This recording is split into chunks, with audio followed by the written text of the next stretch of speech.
Las profecías del fin del mundo de la beata Ana Catalina Emmerich. La iglesia oscura y desolada. Bueno, inicia así diciendo, los demoledores. El demoledor es el destructor, básicamente. El misterio de la iniquidad. De esto habla San Pablo en una de sus cartas, refiriéndose básicamente al demonio, el misterio de la iniquidad, es decir, el misterio de la maldad. ¿Por qué tanta maldad en un ser? Pero aquí lo usan en otro término, el misterio de la maldad en general. Dice así, vi diferentes partes de la tierra. Mi guía me nombró Europa y mostrándome un rincón arenoso me dijo estas importantes palabras. Bueno, quien vio la biografía, quien la escuchó, sabrá que su guía es su ángel. Su ángel es el que la lleva para allá, para acá, la lleva en bilocación, la lleva a veces en sueños. Interesante porque ella dice que ella siente como que va caminando y va subiendo montañas, bajando montañas. Entonces es una especie de bilocación especial, digámoslo así, porque aunque la lleva, dice también que llega casi instantáneamente. Entonces yo no sé cómo describir eso, ¿no? Muy interesante.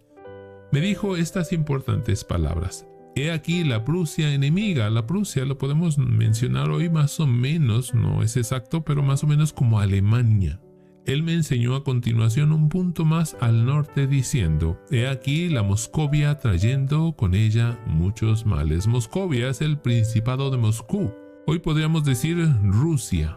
Dice pues que de Moscovia trayendo con ella muchos males. Habla de Alemania y de Rusia.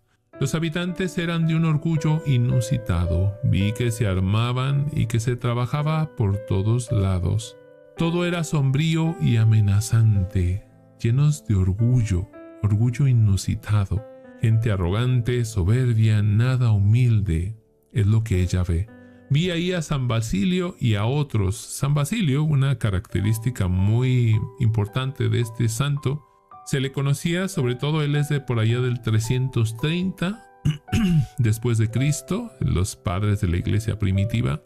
Él se le remarcaba mucho, no solo como uno de los grandes santos padres de la iglesia primitiva, sino también como quizá el más grande exorcista de su tiempo. Eso es importante por lo que viene a continuación. Vi ahí a San Basilio y a otros. Vi sobre el castillo de tejados relucientes al maligno que se sostenía en las agujas. Por eso digo yo, estaba ahí San Basilio, que es exorcista básicamente, porque ahí está también el maligno. Vi que de entre los demonios encadenados por Cristo, cuando su descenso a los infiernos, algunos estaban sueltos, desde no hace mucho, y habían suscitado esta secta. Habla de una secta. Más adelante dirá, una secta oculta. ¿Cuál será esa secta? Desde no hace mucho y había suscitado esta secta. Vi que otros serán soltados de 2 generaciones en 2 generaciones. Entonces ella ve que los demonios de alguna manera se van liberando. Sigo leyendo. Ella vio, habla Brentano es su biógrafo. Habla Brentano, el transcriptor, con sus terribles consecuencias las medidas que los propagadores de las luces tomaban por todas partes por donde llegaban al poder y a la influencia. Esto se pone muy intenso y muy interesante. Los propagadores de las luces. Ay Dios, ¿cómo que los propagadores de las luces? Uno dirá, bueno, ¿no serían los propagadores de la oscuridad? No. Lucifer es el portador de la luz. Eso significa. ¿Y quiénes son los, entre comillas, propagadores de las luces? Pues son sus sirvientes. Tomaban por todas partes por donde llegaban al poder. Esta secta interesante, propagadora de la luz, llegaban al poder. Van a llegar al poder por todas partes.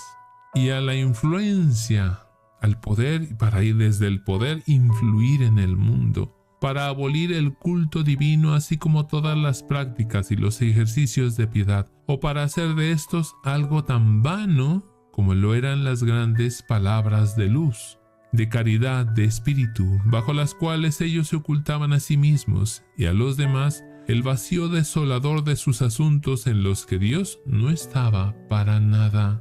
Estos propagadores, entre comillas, propagadores de la luz, En realidad están propagando las tinieblas, dice Anna Catalina Emmerich. ¿Desde dónde? Desde lugares de poder. ¿Para qué? Y aquí lo marco. Llegaban al poder y a la influencia para abolir el culto divino. De esto también nos habla la Sagrada Escritura, que el sacrificio va a ser abolido en algún momento. Dice, así como todas las prácticas y los ejercicios de piedad. Todo lo que tiene que ver con Dios, oscurecerlo, opacarlo, desaparecerlo. Eso también lo vimos allá en la Biblia Católica, en el curso del Apocalipsis. Les digo, todo esto se va uniendo. O para hacer de estos algo tan vano, tan insípido para la gente. Ellos hablan con palabras bonitas, ellos dicen que traen la luz, que traen lo bueno, lo bello, lo verdadero, cuando no es así, al contrario. Y ahí se esconden en eso, en hacer cosas supuestamente buenas, están haciendo el mal. Dice, y a los demás, el vacío desolador. En realidad lo que traen es un vacío de esta sociedad, desolador. Y vivimos en una sociedad depresiva, donde el suicidio está en niveles históricos. La soledad, la amargura, el conflicto entre familias, la división, está como nunca ha estado. Entonces esa luz que ellos traían, esa libertad que traían, esas verdades que traían ellos, en realidad no lo son. Son desoladoras, son vacías, son oscuridad y tinieblas. Dice, el vacío desolador de sus asuntos en los que Dios no estaba para nada. Ellos no les importa Dios. Al menos no el verdadero Dios por quien se vive, sino su Dios, del cual vamos a hablar más adelante. Mi guía me condujo alrededor de toda la tierra, me hizo recorrer sin cesar inmensas cavernas hechas de tinieblas, y en las cuales vi una inmensa cantidad de personas errando por todas partes y ocupadas en obras tenebrosas. Ella va recorriendo la tierra junto con su ángel. Y dice, me hizo recorrer sin cesar inmensas cavernas hechas de tinieblas. La oscuridad, las tinieblas, los lugares donde no está la luz de Cristo. Yo soy la luz del mundo. También dirá él, ustedes son la luz del mundo. Luego entonces, en esas cavernas, en esos lugares de la tierra, de toda la tierra, ya no está ni Cristo ni los que hablan de Cristo. Ya no hay luz, todo es tinieblas. Y en las cuales vi una inmensa cantidad de personas errando, equivocándose, pecando por todas partes y ocupadas en obras tenebrosas. No solo pecando, sino haciéndole el trabajo al chamuco, al maligno. Y es interesante porque habitualmente decimos, sí, fulanito es un pecador, es esto. No, empieza por tu corazón. ¿Cómo está tu corazón? ¿Qué tan entenebrecido tienes el corazón? ¿Qué tan entenebrecido o en tinieblas tengo yo mi corazón? Porque de lo que está lleno el corazón habla la boca. No busques a aquellos que son los malos, no. Tú, como ella lo va a explicar muy bien ahorita, me gusta cómo lo explica ella. Tú en tu corazón. Parecía que yo recorriera todos los puntos habitados del globo, no viendo más que el mundo del vicio. ¿Qué es lo que ve ella al recorrer el mundo con su ángel? Ve lo terrorífico del vicio. El mundo inundado de vicios, todo tipo de vicios. Sigo leyendo. A menudo veía nuevas tropas de hombres caer como desde lo alto en esta ceguera del vicio. No vi que nada mejorase.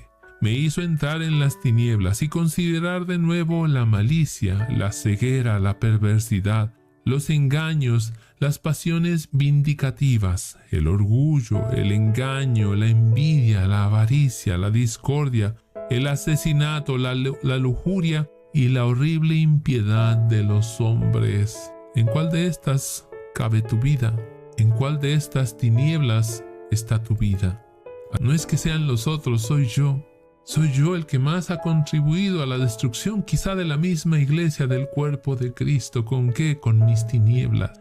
Me hizo entrar en las tinieblas y considerar de nuevo la malicia, el mal intrínseco, la ceguera del ser humano. Cómo cae una y otra vez en las mismas trampas. La perversidad, qué tan perversos somos.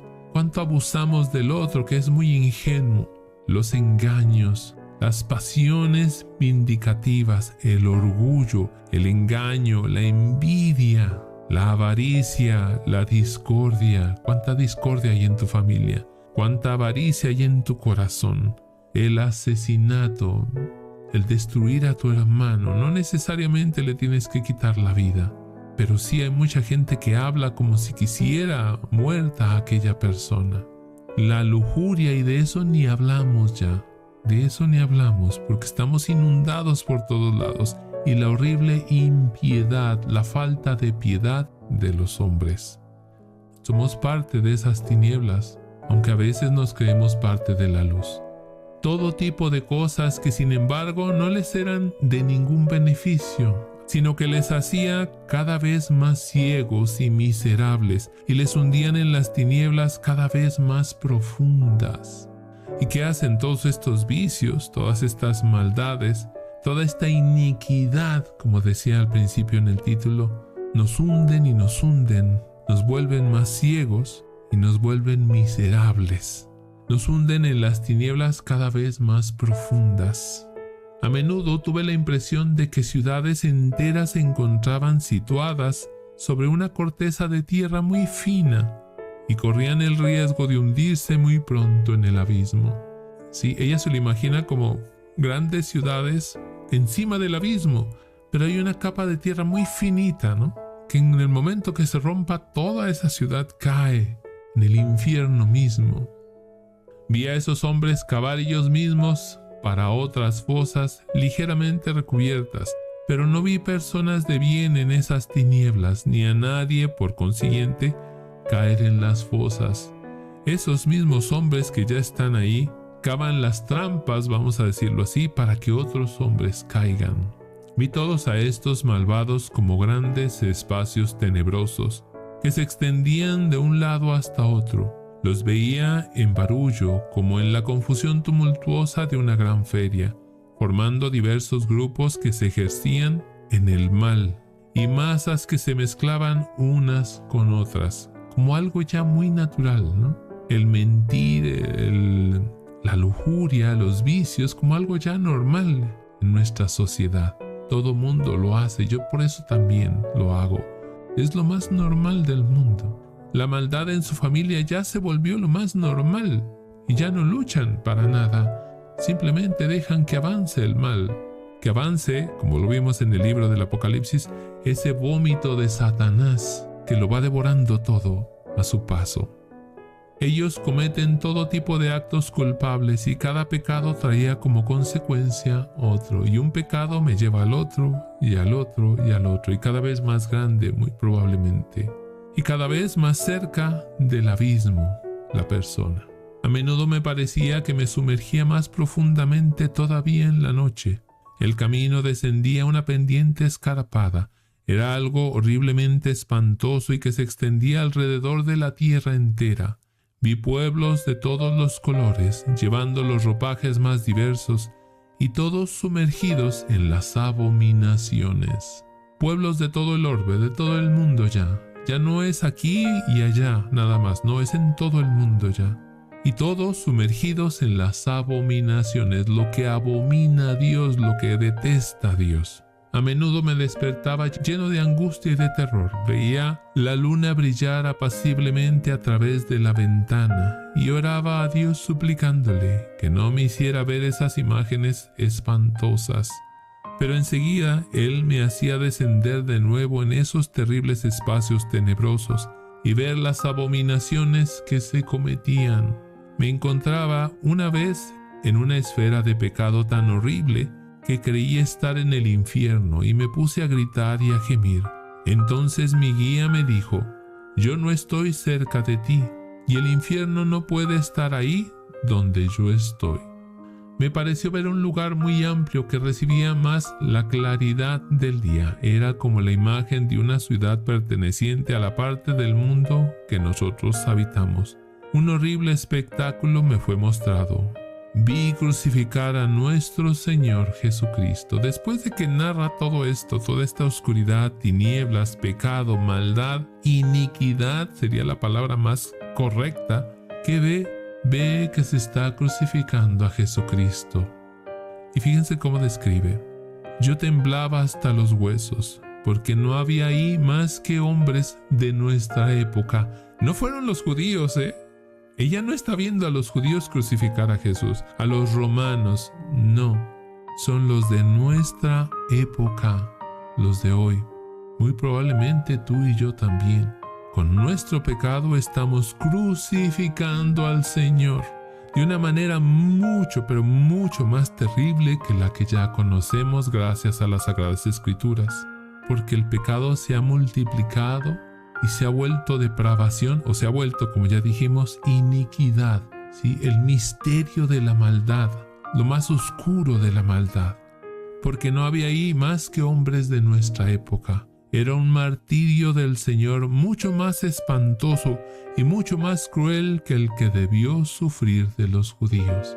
Lo de los judíos fue poquito. Lo que el pecado engendra hoy es mucho más doloroso para Jesús. Es el peso mayor de la cruz. Aquello fue poco comparado con lo que hoy se le está haciendo al Señor.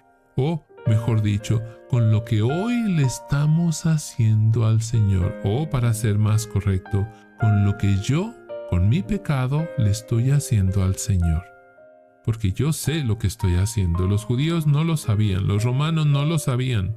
Yo sí lo sé, yo sí sé que Él es Dios, el Hijo de Dios, el bendito, el Salvador. Y sin embargo, sigo cargándolo con mi pecado, con mi maldad. Terminando el relato de esta horrible visión, cuyo recuerdo le provocaban palpitaciones, bueno, de repente habla ella, de repente habla Brentano, que es su biógrafo.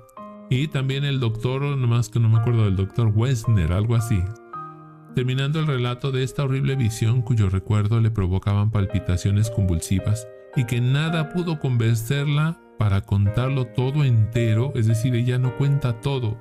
Esta parte donde ella ve a Cristo crucificado nuevamente, eso no lo cuenta todo. Quedó tan mal que dice aquí, le provocaban palpitaciones convulsivas, una especie de convulsión, algo así me imagino yo. Ella dijo: mi conductor me habló así, el ángel. Tú has visto las abominaciones a las cuales los hombres ciegos se libran en las tinieblas. Vi ahí con horror un gran número de personas conocidas mías, incluso sacerdotes, muchas líneas y ramificaciones partiendo de las personas que erraban en las tinieblas, desembocaban en este lugar, el lugar de la nueva crucifixión. Es decir, fíjense lo que está diciendo, incluso los sacerdotes. Con mi pecado, dice ella, hay muchas líneas y ramificaciones, vamos a decirlo, raíces, partiendo de las personas que erraban en las tinieblas, que pecaban, que hacían el mal, la iniquidad. Desembocaban en este lugar. ¿Cuál es ese lugar? El lugar de la nueva crucifixión. ¿Cómo se alimenta esa nueva crucifixión, ese sufrimiento de Cristo? Con tu pecado, con tu maldad. Aunque el mundo te vea como el más santo, tú sabes en el fondo el pecado que llevas.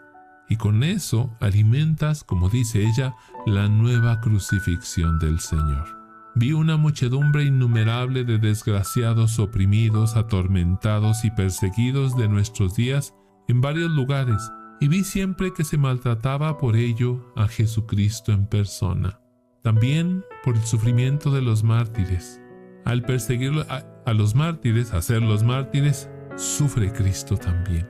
Estamos en una época deplorable. Ojo, que ella lo vio a esto hace 300 años, 200 y algo.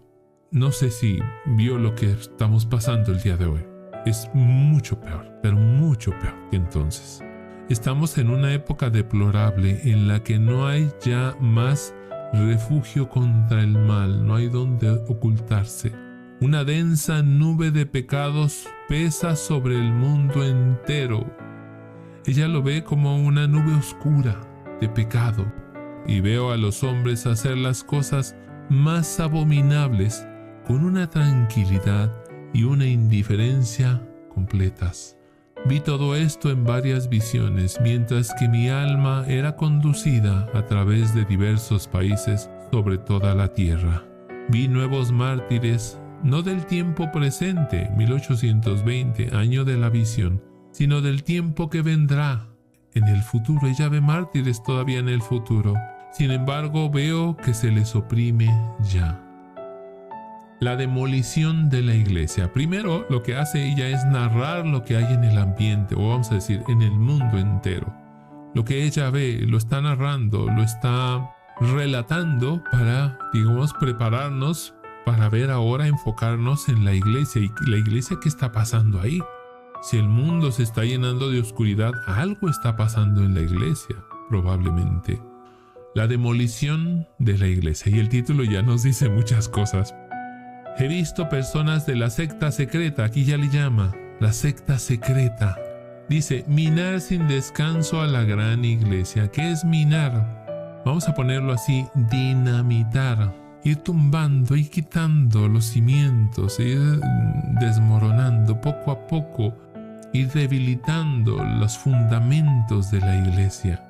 Ella ve a esas personas, a esa secta secreta, que hoy no es tan secreta ya, mucha gente habla de ella. Y he visto cerca de ellos una horrible bestia que había surgido del mar. Y esto nos regresa a la Biblia. La bestia que sale del mar. ¿Qué representa en la Sagrada Escritura el mar para los judíos? Representaba la inseguridad, porque ellos eran malos navegantes. Sí, por ejemplo, si hubieran sido, no sé, pueblos como los fenicios, ellos eran buenísimos navegantes. No verían el mar como la maldad, como la inseguridad, como que de repente, y esto pasaba incluso en el lago de Galilea, de repente se levantan las olas y a sufrir. Eso representaba para ellos el mar, la inseguridad, la intranquilidad, donde no puedes pisar seguro.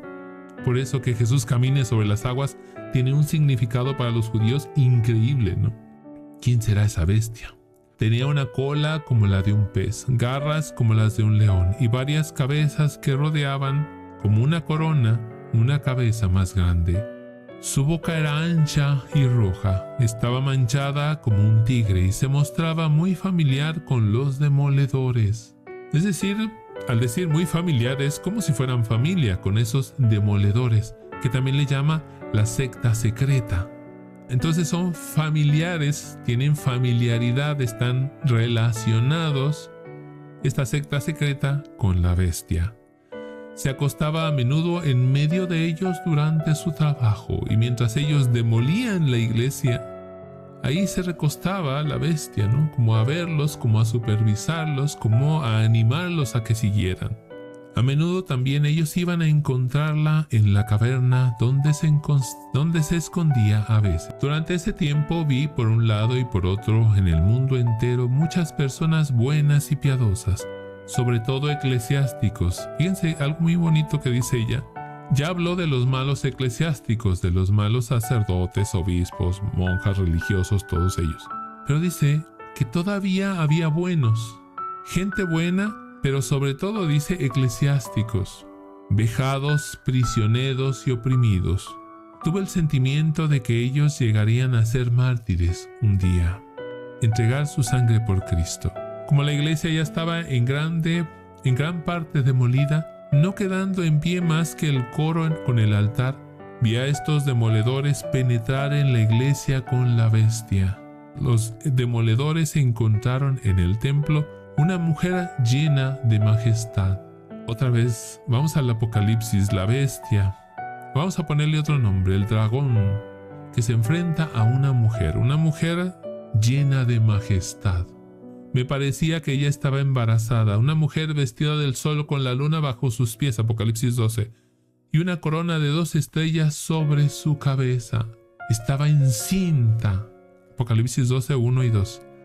Me parecía que ella estaba embarazada, ya que caminaba lentamente. Los enemigos fueron presa del pánico al verla. ¡Qué bonito esto! Y ven a esta mujer que es la Santísima Virgen. En cuanto la ven, ¿qué hacen? Huyen, porque el demonio le tiene miedo. Los enemigos fueron presa del pánico al verla, y la bestia no pudo ya dar ni un paso adelante. Por eso no olvidemos el rosario. La bestia alargaba el cuello hacia la mujer con el aspecto más furioso, como si quisiera devorarla. Pero la mujer se volvió y se prosternó con el rostro contra la tierra. Vi entonces a la bestia huir de nuevo hacia el mar y los enemigos correr en el mayor desorden. Dice ahora, vi la iglesia de San Pedro y una enorme cantidad de hombres que trabajaban en invertirla. Digamos que pasa de lo celestial, de lo cósmico, a lo material, a la iglesia de San Pedro, la basílica. No sé exactamente si se refiere a la basílica o a toda la iglesia en general. Sí, sobre esta piedra, tú eres Pedro y sobre esta piedra edificaré mi iglesia. No sé a qué se refiere aquí, pero en ambas tiene un significado muy interesante. Dice que la quiere invertir. Se entiende igual que si es toda la iglesia, ¿qué quieren hacer ellos? Invertir. Al bien llamarle mal, al mal llamarle bien. Eso es invertirla, corromperla. Pero vi también ahí a otros que hacían reparaciones. Bueno, ahorita vamos a ver qué clase de reparaciones. Cadenas de trabajo ocupadas de este doble trabajo se extendían a través de todo el mundo, y me quedé asombrada de la coordinación con la que todo ello se hacía. Qué interesante esto. Yo me he preguntado muchas veces, se lo he preguntado a Dios. No me ha dicho por qué, pero bueno. ¿Cómo le hacen para ponerse de acuerdo para hacer el mal? ¿Cómo le hacen para organizarse en todo el mundo para aprobar leyes inicuas? ¿Cómo le hacen? Bueno, ella ya lo explicó. Es esta secta secreta que se coloca en posiciones de poder en todo el mundo, posiciones de influencia, y se coordinan para llevarnos a las tinieblas, aunque ellos lo pintan de luz. Eso siempre es así. Aquí lo narra de esta manera: cadenas de trabajo ocupadas de este doble trabajo se extendían a través de todo el mundo, y me quedé asombrada de la coordinación. ¿Cómo le hacen? No me lo explico, o sea, ¿cómo le hacen? Con la que todo ello se hacía. Los demoledores extraían grandes fragmentos, eran particularmente sectarios en gran número, y con ellos los apóstatas también. Bueno, estas personas, haciendo su trabajo de destrucción, parecían seguir ciertas prescripciones y una cierta regla. Y eso sí, todos con un plan. Hay un plan, dice ella. Parecían seguir ciertas prescripciones. Hay un plan. No es que se les va ocurriendo, ¿ahora qué voy a hacer? No, hay un plan. Todo está organizado. Muy bien organizado. Muy bien orquestado. ¿Por quién? Ya lo dijo ella. Por la bestia. Llevaban delantales blancos. Eso ya nos dice mucho más, de veras. Fue tan precisa, al menos para mí, yo lo veo así, tan precisa. Llevaban delantales blancos rodeados de una cinta azul y provistos de bolsillos, con paletas de albañil en la cintura. Híjole, es que esto... Busquen qué significa albañil en francés y ahí van a encontrar el nombre de la secta. A ver si alguien lo pone ahí para que ya no lo vayan a buscar. Hay quien que lo ponga en el chat.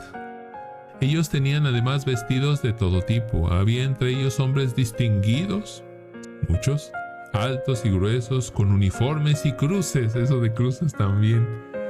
Bueno, seguimos. Si no, nunca voy a terminar. Es que está súper interesante todo esto.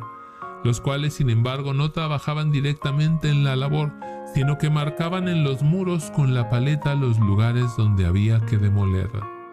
Los de más alto rango no están propiamente demoliendo. Los de más alto rango están marcando dónde se debe destruir, dónde se debe demoler, qué es lo que se debe cambiar, invertir, como decía ella al principio. Ellos solo marcan dónde se debe de invertir.